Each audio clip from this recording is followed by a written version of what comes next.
Halo, selamat siang semuanya. Perkenalkan, nama saya Leonardo Osman dengan NPM 1814131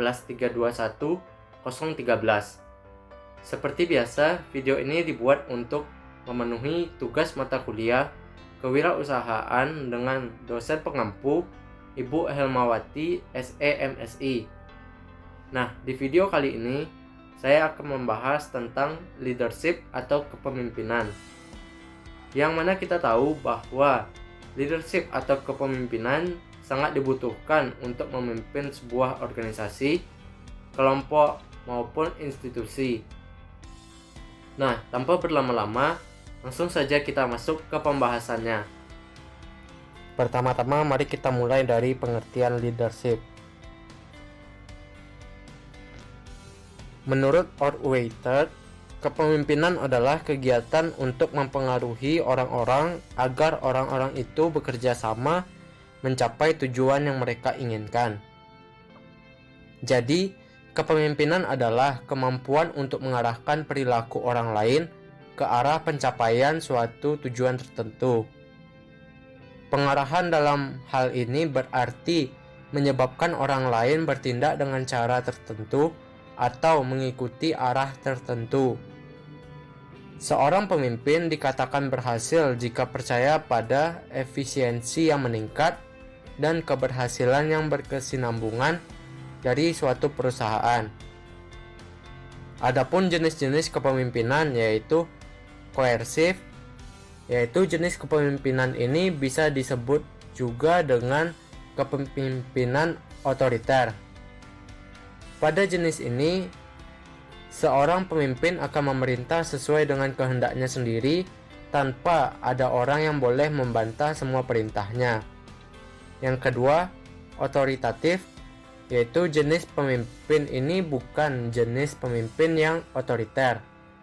Akan tetapi, pemimpin yang mendapatkan kekuasaan dengan persetujuan dan kejelasan visi yang ia paparkan. Pemimpin jenis ini memiliki rasa percaya diri yang tinggi dan mudah untuk mempengaruhi orang lain untuk bekerja sama. Yang ketiga, afiliatif, yaitu kepemimpinan yang seorang pemimpin yang mengedepankan kebahagiaan dari anggotanya, sehingga setiap anggotanya memiliki kesempatan yang sama dalam memberikan ide-ide untuk kemajuan dari organisasi. Pemimpin jenis ini sangat disenangi oleh semua orang atau bawahannya karena dalam organisasi semua memiliki sifat terbuka. Yang keempat, demokratis, yaitu kepemimpinan ini hampir sama dengan kepemimpinan afiliatif, akan tetapi perbedaannya adalah seorang pemimpin tidak mengedepankan kebahagiaan dari anggotanya, akan tetapi mengedepankan pendapat dari anggota untuk mengambil keputusan, sehingga setiap masalah diselesaikan dengan cara musyawarah dan mufakat. Yang kelima, yaitu peace setting, yaitu jenis kepemimpinan ini menyatakan bahwa seorang pemimpin membutuhkan atau menuntut kesempurnaan dari anggotanya, sehingga pemimpin membuat standar-standar yang harus dipenuhi oleh setiap anggotanya agar tercapai apa yang diinginkan oleh pemimpin. Yang keenam, yaitu coaching, yaitu jenis kepemimpinan ini hampir sama dengan kepemimpinan peace setting karena kepemimpinan ini juga menuntut kesempurnaan dari anggotanya.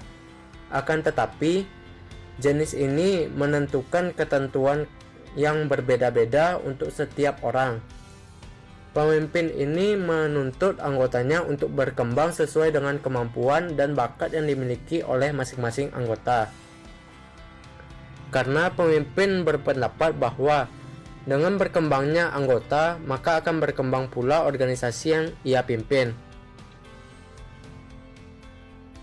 Nah, selanjutnya yaitu teori kepemimpinan. Seorang pemimpin harus mengerti tentang teori kepemimpinan agar nantinya kepemimpinan dalam suatu organisasi dapat dilaksanakan secara efektif serta menunjang kepada produktivitas secara keseluruhan. Teori yang pertama yaitu teori kepemimpinan sifat atau trait theory.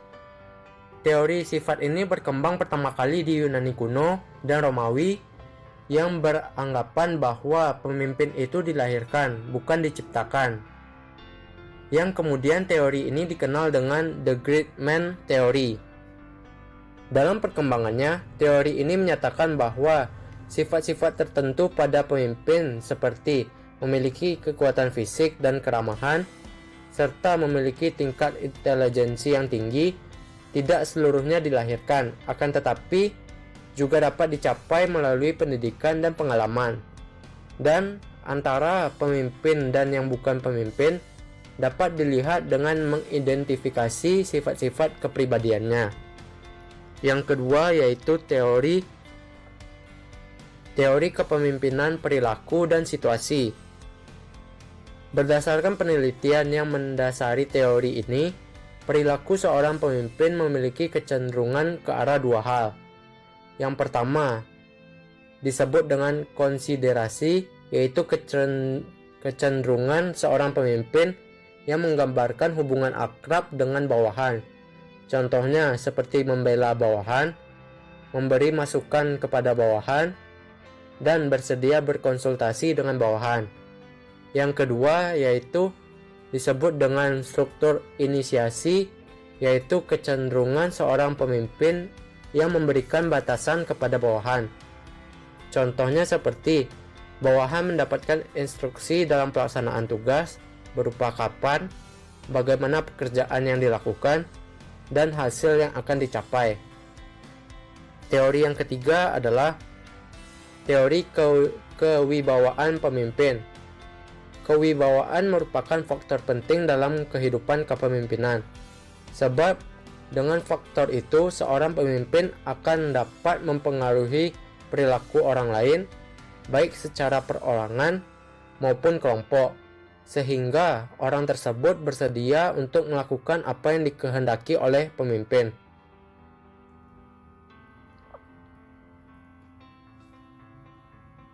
Selanjutnya, kriteria pemimpin. Yang pertama, punya manajemen yang baik untuk diri sendiri terlebih dahulu. Ya, sebelum bisa memimpin orang lain, tentunya Anda harus bisa memimpin diri Anda sendiri terlebih dahulu. Jika untuk memimpin diri sendiri saja sudah gagal, bagaimana memimpin dan mengatur orang lain? Intinya, Anda harus bisa mengontrol dan disiplin terhadap semua tindakan yang dilakukan. Di samping itu, Anda juga harus menjauhi yang namanya sifat kaku dan tidak fleksibel, karena itu akan tambah menyusahkan Anda. Yang kedua, yaitu punya strategi dalam bertindak. Kriteria selanjutnya yang wajib dimiliki oleh seorang pemimpin ialah segala tindakannya harus disusun dengan baik dan penuh strategi. Sebagai leader, semua keputusan tentunya berada di tangan Anda. Baik atau buruknya langkah Anda dan tim Anda ke depannya bergantung pada decision yang Anda ambil. Oleh karena itu, seorang pemimpin ideal haruslah cerdas dalam menentukan strategi terbaik yang nantinya mampu memberikan hasil sesuai ekspektasi. Yang ketiga yaitu punya tujuan yang jelas dan konsisten untuk mencapainya. Anda tidak boleh berpikir untuk melangkah tanpa memiliki tujuan yang jelas. Karena jika sudah memiliki tujuan jelas di awal, akan membuat Anda selalu fokus dan berusaha untuk mencari penyelesaian manakala sedang terjebak di suatu masalah yang menghambat maupun dengan demikian ketika di tengah perjalanan ada sapuan angin yang membuat Anda sedikit goyah. Namun, dengan kembali fokus pada tujuan awal, maka Anda telah memenuhi kriteria seorang pemimpin yang baik dan memperhatikan.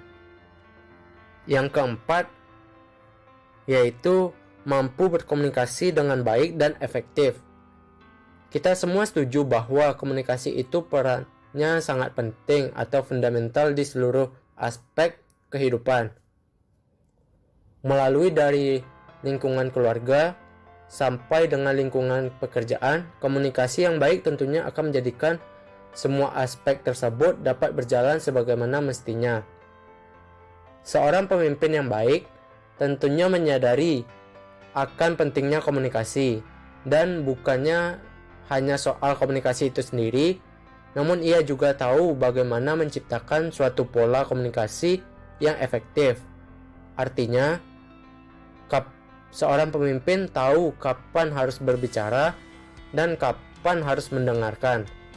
Contohnya saja saat mengadakan rapat dengan tim di kantor.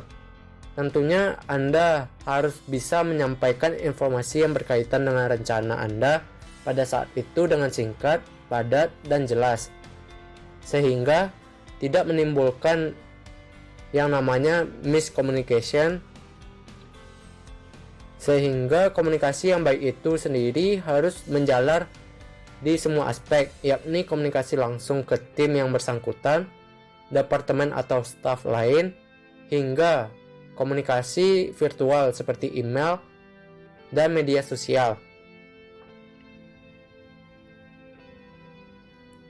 Selanjutnya yaitu leadership skill. Ada 3 keterampilan kepemimpinan, yaitu technical skill, business management skill, dan personal entrepreneurial skill. Technical skill contohnya seperti menulis, komunikasi lisan, teknologi, listening, mampu menyusun organisasi, dan human relation. Sedangkan business management skill yaitu contohnya seperti merencanakan, membuat keputusan, marketing, finance, accounting, dan control. Sedangkan personal entrepreneurial skill yaitu disiplin, mengambil resiko, inovasi, tepat dalam pekerjaan, dan visionary.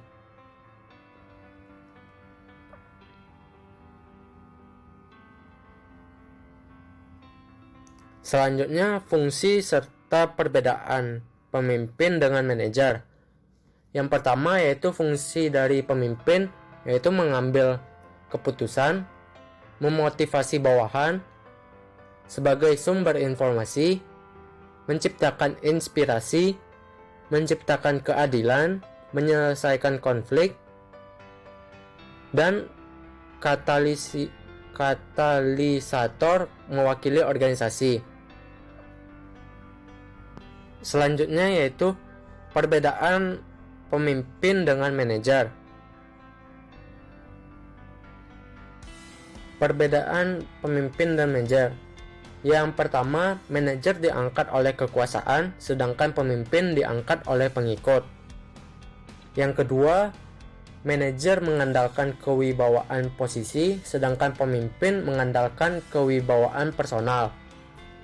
Yang ketiga, manajer bertindak sebagai penguasa, sedangkan pemimpin bertindak sebagai pencetus ide.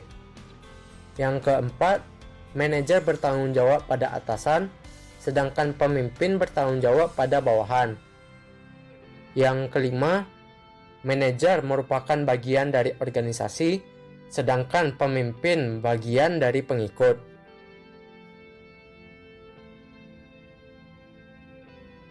Oke, baiklah, mungkin itu saja yang dapat saya sampaikan dalam video kali ini. Terlebih atau kurang saya mohon maaf. Saigo made video mite kurete.